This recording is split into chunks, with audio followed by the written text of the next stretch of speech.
NEET தேர்வை ரத்து செய்ய கழக ஆட்சி அமைந்ததும் முதல் சட்டமன்ற கூட்டத்தொடரிலேயே சட்டம் இயற்றப்படும். 30 வயதுக்குட்பட்ட தமிழக கல்லூரி மாணவர்களின் கல்விக் கடன்களை தள்ளுபடி செய்யப்படும். மாதம் ஒரு முறை மின் கட்டணம் செலுத்தும் முறை அமல்படுத்தப்படும். தமிழ்நாட்டில் உள்ள குடும்ப தலைவர்கள் அனைவருக்கும் மாதந்தோறும் 1000 ரூபாய் உரிமை தொகை வழங்க இருக்கிறோம். சமையல் எரிவாயு சிலிண்டருக்கு 100 ரூபாய் மானியமாக வழங்கப்படும். போக்குவரத்து தொழிலாளர்களுக்கு மீண்டும் பழைய ஓய்வூதிய திட்டம் அமல்படுத்தப்படும். பகுதி நேர ஆசிரியர்கள் அனைவரும் பணி நிரந்தரம் செய்யப்படுவார்கள். சொத்து வரி அதிகரிக்கப்படாது. 1000 ரூபாய் பெண்களுக்கான உரிமை தொகை. வாரை வா, எவ்வளவு நல்ல ஸ்கீம். இந்த ஸ்கீமால் எவ்வளோ பேருக்கு நல்லது நடக்கும் தெரியுமா? ஒரு நல்லதும் நடக்காது. அந்த 1000 ரூபாய் அவங்களுடைய குடும்பத்திலேருந்து ஈஸியாக என்ன செய்ய போகுது அப்படின்னா காணாமலாக்கப்படுகிறது. அது எப்படி அப்படிங்கிற சூட்சமம், ஒரு மேஜிக் இருக்குது. அந்த மேஜிக்கை இப்போ இருக்கக்கூடிய அரசாங்கம் செய்து வருகிறது. அந்த மேஜிக்கை பற்றி நான் உங்ககிட்ட சொல்லி கொடுக்க போகிறேன். தயவு செஞ்சு இந்த மேஜிக்கை உங்களுடைய பக்கத்து வீட்டிடம், மேலே மாடி கீழே மாடி எதிர்த்த வீடு யார்ட்டையும் சொல்லி கொடுக்காதீங்க. அப்படின்னா எல்லாரும் இந்த மேஜிக்கை படிச்சிருவாங்க பாருங்கள். இது ஆழமான அரசியல் சதுரங்கம்.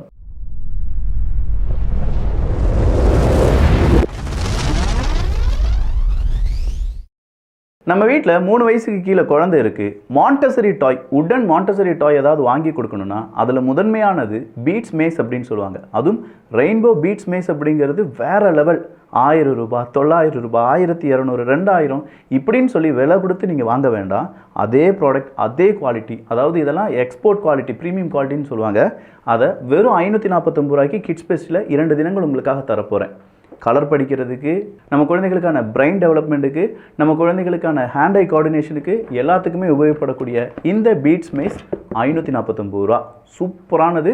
இதை பற்றி தெரிஞ்சவங்க மட்டும் இதை வாங்கிக்கோங்க. உங்கள் வீட்டு குழந்தைக்கு பிரெயின் அப்படி டெவலப் ஆகும். நம்ம 1000 ரூபாய் மாதம் நமக்கு கிடைக்குது. சரியா? நல்லா கவனிச்சுக்கோங்க. ஒவ்வொரு குடும்பத்துக்கும் இல்லை, தகுதி இருக்கக்கூடிய குடும்பத்துக்கு. தமிழ்நாட்டில் உள்ள குடும்ப தலைவர்கள் அனைவருக்கும் மாதந்தோறும் 1000 ரூபாய் உரிமை தொகை வழங்க இருக்கிறோம். திமுக முதல்ல ஆட்சிக்கு வர்றதுக்கு முன்னாடி எல்லா பெண்களுக்கும் 1000 ரூபாய் மாதம் கொடுக்கப்படும் அப்படின்னு சொன்னாங்க. அதன் பிறகு தகுதியின் அடிப்படையில் 1000 ரூபாய் கொடுக்கப்படும் அப்படின்னு சொன்னாங்க. அவங்க ஆட்சிக்கு வந்த முதல் நாள்லேயே இந்த 1000 ரூபாய் கொடுத்துட்டாங்களா அப்படின்னு பார்த்தா கிடையாது. கிட்டத்தட்ட ஒரு 2-2.5 வருடங்களுக்கு பிறகு தான் அதை கொடுக்கவே ஸ்டார்ட் பண்ணாங்க. அந்த 1000 ரூபாய் தகுதி இருந்தும் நிறைய பெண்களுக்கு கிடைக்காமல் இருந்தது. அதை தான் உதயநிதி ஸ்டாலின் அவர்கள் முந்தா நேற்று அதுக்கு முந்தின நாள் அப்படின்னு சொல்லி பல நாட்களாக சொல்லிட்டு வரார். அடுத்த 2 மாதங்களில், அது உடனடியாக கிடையாதான், இன்னும் டேட்டாவே அவங்க கிட்ட இல்லையாம். இதெல்லாம் நம்ம நம்பி தான் ஆகணும். எங்கள் கவர்மெண்ட் கிட்ட இல்லாத டேட்டாவா? அதை அவங்க என்ன சொல்கிறாங்கன்னா, அடுத்த 2 மாதங்களுக்குள் விடுபட்ட பெண்களுக்கான 1000 ரூபாயை நாங்கள் கொடுத்துருவோம் அப்படின்னு சொல்கிறாங்க. சூப்பர். அப்படின்னா எல்லா பெண்களுக்கும் கிடைக்காது, மறுபடியும் தகுதியின் அடிப்படையில் அப்படிங்கிறதுல அவங்க உறுதியாக இருக்காங்க. ஆனால் வார்த்தை ஜாலம் மட்டும் வேறு மாதிரி இருந்துச்சு. திமுகவினுடைய முட்டு கொடுப்போர் சங்கம் அப்படின்னு சொல்லி நம்ம கேட்கலாம். ஏன்னா எல்லா பெண்களும் அதை நம்பி தான் ஓட்டு போட்டிருப்பாங்க. எப்படி நீட்டு விலக்கு அப்படின்னு சொல்லி ஓட்டு போட்டவங்க இன்னைக்கு நடையோ அப்படிங்கிறத அலைந்தும், இல்லை நீட்டினால் எத்தனை குழந்தைகள் இறந்தும் அதை பற்றி வாய் திறக்காத கள்ள மௌனம் சாதிக்கக்கூடிய ஊடகங்களுக்கு மத்தியில் நம்ம வாழ்ந்துட்டு இருக்கோம். இதே அதிமுக பீரியடில் மட்டும் ஒரு நீட் மரணம் நடந்துருந்துச்சுன்னு வச்சுக்கோங்களேன், ஒட்டுமொத்த மீடியாவும் அந்த வீட்டுக்கு முன்னாடி போய் நின்று இருக்கும். எல்லாரும் வந்திருப்பாங்க. எத்தனை ஸ்டார்ஸ்! ஐயோ, அண்ணன் சூர்யா, ஆர்ஜே பாலாஜி, சத்யராஜ், சித்தார்த்து இப்படின்னு சொல்லி ஏகப்பட்ட பேர், இன்னும் ஏகப்பட்ட பேர் இருக்காங்க. ஞாபகத்துக்கு வர மாட்டேன். கமலஹாசன்லாம் அவுடேட்டட் ஆகிட்டார் பாவம். அவர் வேறு அரசியல் ராஜ்யசபா எம்பி அப்படிங்கிற கணக்கில் இருப்பாரா? சரி, ஏதோ ஒன்று மனுஷன் நல்லா இருக்கட்டும் அப்படின்னு நம்ம நினச்சாலும் எல்லா ஆக்டர்ஸும் கார்த்தி அவரெல்லாம் மறந்துடக்கூடாது பாருங்க. இவங்கெல்லாம் வந்து கருத்துக்கு மேலே கருத்தாக போட்டிருப்பாங்க, நீட் இன்னும் விளக்கவில்லையா அப்படின்னு சொல்லி. ஆனால் முதல் கையெழுத்தே நீட்டுன்னு சொன்ன நம்ம ஆட்களை பற்றி யாரும் கேள்வி கேட்க மாட்டாங்க. கேள்வி கேட்டால் படம் எடுக்க முடியாது, டிஸ்ட்ரிபியூட் பண்ண முடியாது, ஓடாது, சம்பளம் இருக்காது, ஏகப்பட்ட பிரச்சனைகள் இருக்குது பார்த்தீங்களா? சரி, ஆனாலும் நீட்டை பற்றிலாம் நம்ம இப்படி பேசிகிட்டு இருக்கும்போது அடுத்ததான் நம்ம செய்ய வேண்டியது என்ன அப்படின்னு சொல்லி திமுக அரசாங்கம் ஆலோசிச்சுட்டு இருக்கும்போது தான், இல்லை 1000 ரூபாயை கொடுக்கறதுக்கு நம்ம மறுபடியும் ஒரு சீக்கிரமான அறிவிப்பை கொடுத்துடலாம், மக்களை கேட்ச் பண்ணிடலாம் அப்படின்னு நினச்சிட்டு இருக்காங்க. ஆனால் மக்கள் ஒரு விஷயத்தை கேட்ச் பண்ணணும். இன்றைக்கி வந்திருக்கக்கூடிய ஒரு செய்தி, அதுவும் ஊடகத்தின் அடிப்படையிலான செய்தி தான். நான் அரசியல் சதுரங்கத்தில் பேசக்கூடிய எந்த செய்தியும் என்னுடைய தனிப்பட்ட கருத்தோ இல்லை நீங்கள் இதை இப்படி தான் பார்க்க வேண்டும் அப்படின்னு சொல்கிறது கிடையாது. ஊடகத்தில் வந்திருக்கக்கூடிய செய்தி உங்கள் மூலமாக நானும் என்ன செஞ்சுக்கிறேன்னா அரசியல் கற்றுக்கொண்டு இருக்கிறேன், அவ்வளோதான். ஸோ இன்றைக்கி வந்திருக்கக்கூடிய செய்தியை நான் வாசிக்கும்போது 70 லட்சம் பேர் தினமும் குடிக்கிறார்கள். கிட்டத்தட்ட 1,12,00,000 கொடிய குடி நோயாளிகள் இருக்கிறார்கள். 1,12,00,000 கொடிய குடி நோயாளிகள், வேறு யாரும் இல்லை, நம்ம சரக்கு அடிக்கிறவங்க இருக்காங்களாம். 1 கோடி மனிதர்கள் இருக்காங்க. அதில் 70 லட்சம் பேர் தினமும் குடிக்கிறார்கள் அப்படின்னு சொல்லும்போது எத்தனை ரூபா மாதம் கிடைக்குது? 1000 ரூபாய். டோட்டலாக நம்ம தமிழ்நாட்டில் எத்தனை ஃபேமிலி இருக்குது? தோராயமாக 2 கோடி ஃபேமிலி. 8 கோடி 6 கோடி நம்ம ஜனத்தொகையை வச்சுக்கிட்டாலும் 2 கோடியிலேருந்து ஒரு 2.5 3 கோடி ஃபேமிலி மெம்பர்ஸ், அந்த ஃபேமிலி ஸ்ட்ரக்சர் அப்படின்னு சொல்லி பார்த்தா ஒரு 3 கோடி பேர் தான் இருப்பாங்க. அப்படிங்கிற கணக்கில் பார்த்தாலும் 3ல் 1 கோடி பேர் டெய்லி குடிக்கிறாங்க. 70 லட்சம் 80 லட்சங்கிறது டெய்லி குடிக்கிறாங்க. இதனால் இவங்களுக்கு ஏற்படக்கூடிய வருவாய் இழப்பு என்ன தெரியுமா? 65,000 கோடி. அதாவது குடும்பத்துக்கு ஏற்படக்கூடிய, மொத்தமாக குடும்பத்துக்கு, அந்த குடிகாரர்கள் இருக்காங்கல்ல, குடிகாரிகள் இருக்காங்கல்ல, குடிகாரனை மட்டும் சொல்லிட்டு இருக்க முடியாது. இன்னைக்கு ஒரு செய்தி நீங்கள் பார்த்தீங்களா? நம்ம தமிழ்நாட்டில் டே நைட்டாக ஒரு பெண் மாணவி குடிச்சு செத்து போயிட்டாங்களாம். குடி குடும்பத்தையே கெடுக்கும் அப்படின்னு சொல்லி இவ்வளோ தூரம் தெரிந்தும் படித்தும் டெய்லியும் குடித்தும் நிறைய பேர் வாழ்க்கை சீரழிஞ்சு இருக்கிறதை பார்த்தும் நைட்டு ஃபுல்லாக நான் குடிச்சிட்டே இருப்பேன்னு சொல்லி ஒருத்தவங்க குடிச்சிருக்காங்க அப்படின்னு சொன்னால் அது எவ்வளோ பெரிய அயோக்கியத்தனம். இல்லை நம்ம குடும்பம், நம்ம ஸ்ட்ரக்சர், நம்முடைய சொசைட்டி, சமூக நீதி இதை தான் நமக்கு சொல்லி கொடுத்துருக்கா அப்படிங்கிறதுலாம் ஒரு பெரும் கேள்வி தான். சரி, இந்த இடத்துல அவங்க இறந்ததை விட எனக்கு இருக்கக்கூடிய கேள்வி என்னென்னா, 65,000 கோடி ரூபாய் ஒரு ஒட்டுமொத்தமாக குடிகாரர்களுக்கான அந்த குடும்ப செலவுக்கான இழப்பீடு அப்படிங்கிறது ஏற்படுது. அவங்களால வேலைக்கு போக முடியாது, வேலைக்கு போனாலும் சரியாக கான்சன்ட்ரேட் பண்ண முடியாது. இதனால் ஏற்படக்கூடிய இழப்பு தான் இந்த 65,000 கோடி ரூபாய். ஆனால் இதனால் நம்ம வருமானம், அரசாங்கத்துக்கு எவ்வளோ வருமானம் கிடைக்குது அப்படின்னு கேட்டிங்கன்னா 25,000 கோடி ரூபாய். இந்த 25,000 கோடி ரூபாய் வருமானத்தை விட்டுருவாங்களா அரசாங்கம்? மாதம் 1000 ரூபாய் கொடுக்கறத டெய்லி ஒரே நாளில் கலெக்ட் பண்ணிக்கிறீங்களேப்பா, வேற லெவல்ப்பா இது. எங்களுக்கெல்லாம் இதை சொல்லிக் கொடுக்க மாட்டேங்கிங்களே. இப்படிலாம் கமிஷன், கரப்ஷன், அந்த 10 ரூபாய் அப்படிங்கிறதெல்லாம் இன்னும் இருந்துக்கிட்டே தான் இருக்குல்ல. இதெல்லாம் பற்றி கேள்வியே கேட்கக்கூடாதுல்ல. நம்மலாம் சாதாரணமாக சாப்பிட்டோமா, தூங்கினோமா, டிவி பார்த்தோமா, சீரியல் பார்த்தோமா அப்படின்னு சொல்லி படுத்து தூங்கிடணும். வேறு எதுவுமே பேசக்கூடாது. இந்த மாதிரி விழிப்படையக்கூடிய விஷயங்களை பற்றி மக்களிடம் எடுத்து சொல்லிடவே கூடாது. மாதம் 1000 ரூபாய் கொடுத்தவங்களை ஏமாற்றி டெய்லி உங்களுடைய வீட்டில் யாரோ ஒரு நபரை, உங்கள் குடும்பத்தில் யாரோ ஒரு நபரை குடிக்க வைத்து அதன் வழியாக 1000 ரூபாயை டெய்லி சுரண்டிட்டு இருக்காங்க. டெய்லி சொடக்கு போட்டு சொல்லுவேன், டெய்லி சுரண்டிட்டு இருக்காங்க. இந்த டாஸ்மாகை நிப்பாட்டினாலே ஏகப்பட்ட குடும்பங்கள் பணக்கார குடும்பங்களாக மாறிடுவாங்க. ஏகப்பட்ட குடும்பங்கள் சந்தோஷமாக இருப்பாங்க. அங்கே இருக்கக்கூடிய மாணவ மாணவிகள் அவ்வளோ ஹாப்பியாக வீட்டுக்கு, ஸ்கூலுக்கு அவங்க உறவினர்களை பார்க்கறதுக்கு போவாங்க. எத்தனை மாணவ மாணவிகள் தெரியுமாங்க மனசுக்குள்ளேயே வலியும் வேதனையை அனுபவிக்கக்கூடிய நபர்கள். அவங்க அப்பா அம்மாவை வெளியில் கூப்பிட்டுட்டு வர முடியாத ஒரு நிலைமை. காரணம் என்ன? அப்பா அம்மா ஒன்றா வந்து அப்பா குடிச்சிட்டு வருவாருங்கிற பயம், அப்பா குடிச்சிட்டு வந்தால் சலம்பிட்டு இருப்பார் அப்படிங்கிற அடுத்த பயம், தேவையில்லாமல் கெட்ட வார்த்தை பேசுவாருங்கிறதும், திருப்பி பேசுவார் அப்படிங்கிறதும், உறவினர்கள் பார்த்தா கடிந்து கொள்வார் அப்படிங்கிற பயம். இந்த பயத்தினாலேயே நிறைய குழந்தைகள் வீட்டில் பேரண்ட்ஸ் மீட்டிங்க்கு எதுக்குமே அப்பாவை பார்க்குறதே கிடையாது. அப்பா மாரும் என்ன, எல்லா அப்பா மாரையும் நான் சொல்லலை, குடிக்கிற அப்பா மார்களை சொல்கிறேன். அம்மா மார் எத்தனை பேர் குடிக்கிறீங்கன்னு எனக்கு தெரியாது, சத்தியமாக எனக்கு தெரியாது. ஆனால் இப்போ நம்ம ஊரில் குடி அப்படிங்கிறது ஜெண்டர் பேஸ்ட்லாம் கிடையாது. எல்லாருமே சர்வசாதாரணமாக குடிக்கிறாங்க அப்படிங்கிற மெத்தடில் நிறைய விவரங்கள் வெளிவந்த வண்ணம் தான் இருக்கிறது. ஸோ 25,000 கோடி ரூபாய் அரசுக்கு வருமானம் வருது, 65,000 கோடி ரூபாய் மக்களுக்கு இழப்பீடு வருது, பணம் இல்லாமல் போகுது. அது இல்லாமல் மாதம் 1000 ரூபாய் நாங்கள் கொடுக்கறது தான் பெருசாக மக்கள் பேசுவாங்க. ஏன்னா அதுக்கு பேர் நாங்கள் உரிமை தொகை அப்படின்னு சொல்லி வச்சுருக்கோம்ல. இங்கே குடிக்கிறதுக்கு பதிலாக சக்தி பானம் அப்படின்னு வச்சு பாருங்க. குடிய சக்தி பானம் அப்படின்னு சொல்லி பாருங்களேன். ஏன்னா குடி அந்த ஒரு பாட்டில் கூட வீரன் சொல்லி ஏதோ வச்சுருந்தாங்களே. இதெல்லாம் என்னன்னா சிம்பிள் சைக்காலஜி.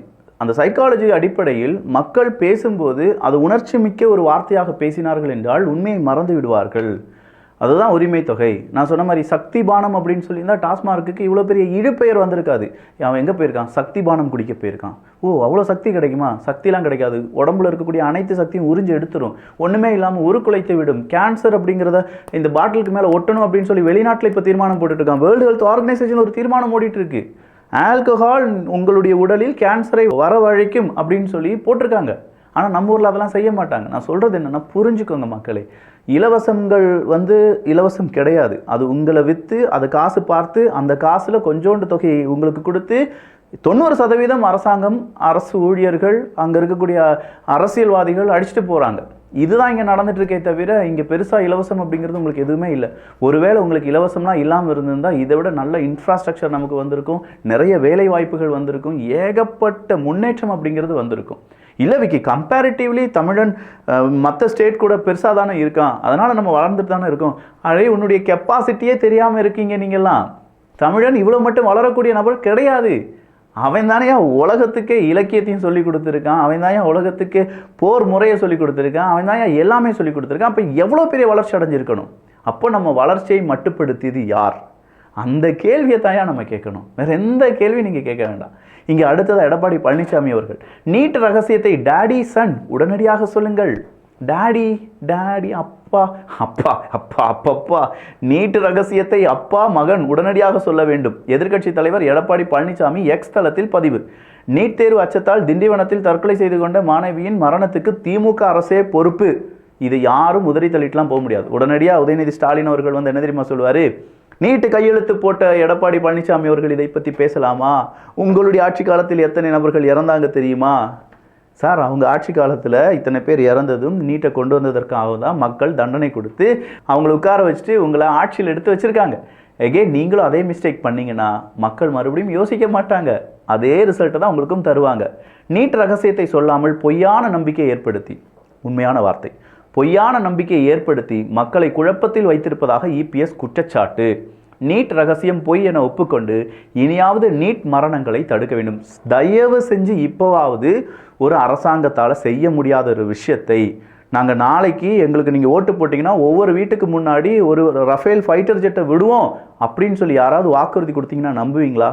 இதே மாதிரியான வாக்குறுதி தான் பல வாக்குறுதிகளும் அரசியல்வாதிகள் கொடுக்கக்கூடிய வாக்குறுதிகள். வீட்டுக்கு முன்னாடி சைக்கிளுக்கு பதிலாக ரஃபேல் ஃபைட்டர் ஜெட் இருக்கும் அப்படின்னு சொல்றதும், நீட் உடனடியாக ஒரே கையெழுத்தில் ரத்து செய்யப்படுவதும் அப்படிங்கிறதும் இரண்டும் ஒன்றுதான், இரண்டும் பொய் தான். அந்த பொய்யை நம்பிக்கொண்டிருக்கக்கூடிய நாம தான் முட்டாளே தவிர சொன்னவங்க ரொம்ப பெரிய அதிபுத்திசாலிகள். அதனால தான் அவங்க நம்மளை ஆட்சி செஞ்சுறாங்க, நாம் அவங்களுக்கு அடிமையாக இருந்துட்டு இருக்கோம் அப்படிங்கிற உண்மையை போட்டு எடப்பாடி பழனிசாமி அவர்கள் உடைத்திருக்கிறார். அவருடைய ஆட்சி காலத்திலும் இதான் நடந்துச்சு, இப்போ இவங்களுடைய ஆட்சி காலத்திலும் அதுதான் நடக்குது. அப்போ நமக்கு விடிவு காலம் எப்போது அப்படின்னா, இதெல்லாம் தெரிந்து கொண்டோம் என்றால், இதை புரிந்து கொண்டோம் என்றால் நமக்கு விடிவு காலம். அப்படி இல்லைன்னா நமக்கு எப்போதுமே விடியல் வந்தாலும் சரி, இலை மலர்ந்தாலும் சரி, தாமரை பூத்தாலும் சரி, இல்லை அந்த பக்கமாக கை வந்து உங்களை அடித்தாலும் சரி, எல்லாமே ஒரே மாயமாகத்தான் இருக்கும். தன்னைத்தானே சாட்டையால் அடிச்சுக்கிட்டு செருப்பு போட மாட்டேன்னு ஒரு புது கதையை சொன்னேன். தம்பி, நான் இப்போ சொல்கிறேன், இனி வாழ்நாள் முழுக்க உன்னால் செருப்பே போட முடியாது. அடுத்ததா செந்தில் பாலாஜி அவர்கள், அவர் என்ன தெரியுமா சொல்லியிருக்காரு, அண்ணாமலையால் வாழ்நாள் முழுவதும் செருப்பு போட முடியாது, இனி பார்த்து சபதம் எடுங்க அப்படின்னு சொல்லி தந்தி டிவி ஒரு சின்ன கார்டை, நியூஸ் கார்டை போட்டிருக்காங்க. ஆனால் உண்மையிலேயே செந்தில் பாலாஜி அவர்கள் அண்ணாமலை அவர்களுடைய பெயரை சொன்னாரா? பயமா? அண்ணாமலை அவர்களுடைய பெயரையே சொல்ல மாட்டேங்காங்க. அண்ணாமலை அவர்கள் எதுக்கு எடுத்தாலும் டாப்பாக அவர் செந்தில் பாலாஜி அப்படி இப்படின்னு சொல்லி பெயர்லாம் சொல்லிட்டு போயிடுவார். ஈவன் அவங்க என்ன அரசு பதிவில் இருக்காங்க, அவங்க என்ன செஞ்சுருக்காங்க, எல்லாத்தையுமே சொல்லிட்டு போயிடுவார். ஆனால் என்ன, திமுக காரங்க அண்ணாமலை அவர்களுடைய பெயரை உச்சரிக்க மாட்டேங்காங்க. அதை அப்படியே நாசுக்கா திருப்பி ஒருத்தர் சாட்டையால் அடித்து கொண்டார் தெரியுமா, அவர் செருப்பு போட மாட்டாருன்னு சொன்னார் தெரியுமா அப்படின்னு சொல்லுவாங்க. விஜய் அவர்களை பற்றி பேசணும்னா ஒருத்தர் புது கட்சி தொடங்கியிருக்காரு தெரியுமா, அவர் தமிழ் வெற்றி கழகம் அப்படின்னு சொல்கிற தமிழை வாழ வைக்கக்கூடிய ஒரு கட்சியை தொடங்கியிருக்காரு தெரியுமா. சார், நேரடியாக விஜய் அண்ணாமலை அப்படின்னு சொல்லி பழகுங்களேன், ஏன் பயமா அப்படின்னு கேட்டால், இல்லை நாங்கள் நேரடியாக சொல்லிட்டா மக்களுக்கு அவங்களுடைய பெயர் ரீச் ஆயிரும்ல, அப்போ எங்களை விட்டுட்டு அவங்களுக்கு ஓட்டு போட்டாங்கன்னா, ஆல்ரெடி நீங்கள் மக்களுக்கு என்ன செய்கிறீங்களோ அதை பொறுத்து தான் மக்கள் உங்களுக்கு ஓட்டு போடுறதும் உங்களை ஓட விடுறதும். இது இரண்டுமே அரசியல்வாதிகள் என்ன செய்கிறீங்களோ அதை பொறுத்து மக்கள் திரும்ப செய்வார்கள். என்ன கொஞ்சம் மக்கள் காசுக்கு ஓட்டு வித்துட்டு இருக்காங்க, ஆனால் இப்போ அந்த மக்களுக்கும் கொஞ்சம் என்ன வந்திருக்கும், நிறைய நாலேஜ் வந்திருக்கும். ஏகப்பட்ட யங்ஸ்டர்ஸ் வந்துட்டாங்க பாருங்க, நிறைய பேர் கையில் யூடியூப்லாம் வந்துருச்சு பாருங்க. எல்லாருமே அவங்களுடைய வீடியோக்கள் பார்க்குறாங்க, உண்மை என்ன அப்படிங்கிறத தெரிந்து கொள்கிறார்கள், அவங்களை சுற்றி என்ன நடக்குது அப்படிங்கிறத புரிந்து கொள்கிறார்கள்.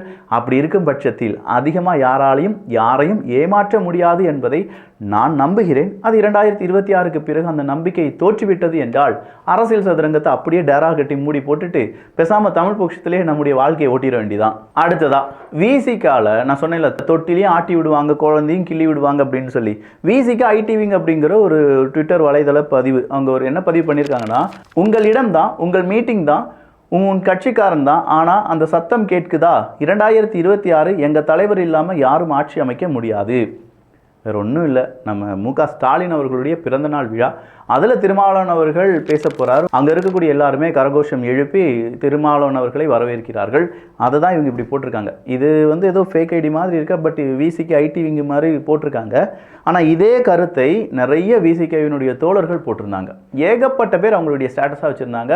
இது திருமாவின் காலம், உங்களுடைய இடத்திலே வந்து ஒரு சிங்கம் கர்ஜிக்கிறது என்றால் அது திருமாவளவன் தான் அப்படின்னு சொல்லி ஸ்டாலின் அவர்களை டம்மியாகவும் திருமாவளவன் அவர்களை ரொம்ப பெரிய அளவில் தூக்கி வச்சும் இங்கே நிறைய பேர் பேசிட்டு இருக்காங்க என்பது இப்போதும் நடக்கக்கூடிய ஒன்று தான். நம்பர் 1 கடன்கார மாநிலமாக மாற்றி வைத்திருக்கும் திமுக அப்படின்னு சொல்லி அண்ணாமலை அவர்கள் கூறுகிறார். அண்ணாமலை அவர்கள் ஏன் கூறுறாரு, 8.5 to 9.5 லட்சம் கோடி ரூபாய் கடன் வாங்கியிருக்கீங்க, இந்தியாவிலேயே அதிகமாக கடன் வாங்கின மாநிலம் தமிழ்நாடு தான். அப்படின்னு சொல்லி அண்ணாமலை அவர்கள் சொல்லும்போது அவர் இன்னொரு வார்த்தையும் சொல்றார். அண்ணாமலை அவர்கள் உண்மையிலேயே இதுக்காக கடன் வாங்கி கமிஷன் எடுக்கிறீங்களா இல்லை கமிஷன் எடுப்பதற்காக கடன் வாங்குகிறீர்களா அப்படிங்கிற கேள்வியை கேட்கிறார். அதுக்கு தங்கம் தென்னரசு அவர்கள் ஒரு பதிலை சொல்றாரு. திமுக ஆட்சியின் போது தமிழ்நாடு வாங்கின கடனை பற்றி பேசக்கூடிய நீங்க பிஜேபி 2014 இருந்து ஏகப்பட்ட கடனை உயர்த்தி வைத்திருக்கிறார்களே, அதற்கு என்ன பதில் சொல்ல போகிறீர்கள்? அப்போ நீங்க எவ்வளவு கமிஷன் வாங்குனீங்க அப்படின்னு சொல்லி நான் கேட்கவா அப்படின்னு சொல்லி கேட்கிறார். நான் சொன்னேன்ல, நீ ஏன்டா தப்பு பண்ற அப்படின்னு கேட்டா, நீ அதுக்கு முன்னாடி தப்பு பண்ணியிருக்கில்ல, அதனால நான் தப்பு பண்றதெல்லாம் சரிதான் அப்படிங்கிற மாதிரி இருக்குல்ல. ஓகே, அவங்க 2 பேரும் பேசிட்டு இருக்கும்போது அடுத்தது அண்ணாமலை அவர்கள் வந்து ஒரு ரிப்ளை பண்றார். நாங்கள் கடன் வாங்கினது இங்கே இருக்கக்கூடிய இன்ஃப்ராஸ்ட்ரக்சர்லாம் டெவலப் பண்ணுறதுக்கு ஏகப்பட்ட ரோடு போட்டிருக்கோம்.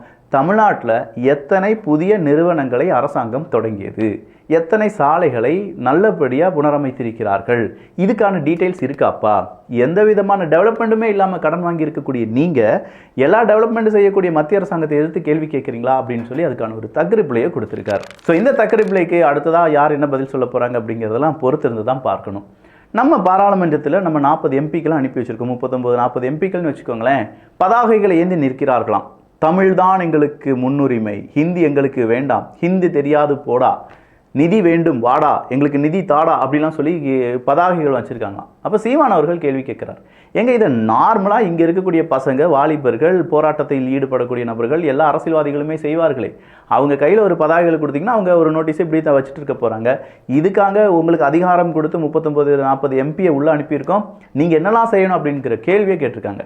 உண்மையிலேயே அந்த எம்பிக்களுக்கு அவங்க பவர் என்னன்னு தெரியுமா? அவங்க கர்ஜித்தார்கள் என்றால் எவ்வளோ பெரிய இம்பாக்டை ஏற்படுத்தும் அப்படிங்கிறது தெரியுமாங்கிறதுலாம் நம்ம ஊர் எம்பிக்களிடம் கேட்டு தெரிந்து கொள்வோம். ஏகப்பட்ட விஷயத்தை பேசியிருக்கேங்க. உங்களுக்கு இதில் எந்த விஷயம் பிடிச்சிருந்துச்சு? உண்மையாக மனசாட்சிக்கு விரோதம் இல்லாமல் கீழே கருத்துக்களாக பதிவு பண்ணுங்கள். ரொம்ப டயர்டு, தமிழ்நாடு அரசியலை பார்க்கும்போது ரொம்ப டயர்டாயிடுறேன். நீங்களும் இதெல்லாம் பார்க்கும்போது டயர்டாகிறீங்க அப்படின்னா அடுத்ததான் நம்ம வீடியோ எதை பற்றியாக இருக்கணும்?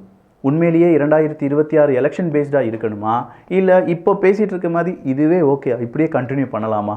நல்லதை பகிர்ந்து நல்ல சமுதாயத்தை உருவாக்குவோம். நன்றி, வணக்கம்.